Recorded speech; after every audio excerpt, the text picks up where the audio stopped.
পরিবারের ব্যস্ততার আড়ালে কখন যে অপরাধীরা নতুন কৌশল বেছে নেয় তা বুঝে ওঠা দায়। সাধারণ ডেলিভারি বয়ের ছদ্মবেশে এবার নেশা সামগ্রী পাচারের চেষ্টার ঘটনা সামনে এলো আগরতলায়।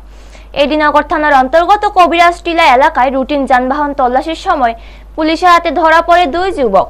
পুলিশের সন্দেহজনক আচরণ নজরে আসতেই তাদের থামার সংকেত দেওয়া হয়, কিন্তু সংকেত অমান্য করে বাইক নিয়ে পালানোর চেষ্টা করলে পুলিশ ধাওয়া করে শেষ পর্যন্ত তাদের আটক করে।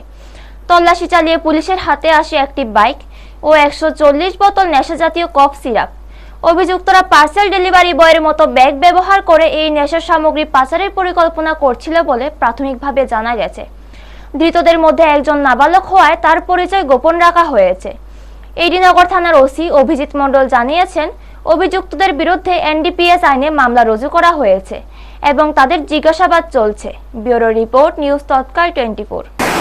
প্রত্যেক দিনের মতো আজকেও আমাদের বিকেল চেকিং চলছিল কবিরাজ টিল্লাতে।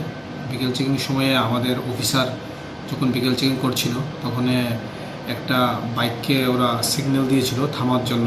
তখন তারা না থেমে যাওয়ার চেষ্টা করেছিল। তখন আমাদের যে স্টাফ এবং অফিসাররা ছিল তখন তাকে আটক করে তাদের ব্যাগে যে স্কোপ পাওয়া যায়, তখন আমরা তাদেরকে প্রসিডিউর অনুসারে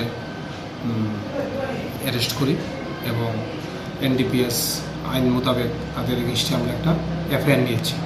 তাদের কাছে যে ডেলিভারি বয়রা যেভাবে পার্সেল ডেলিভারি করে সেরকম ব্যাগ তাদের কাছে ছিল, দুটো ব্যাগ ছিল।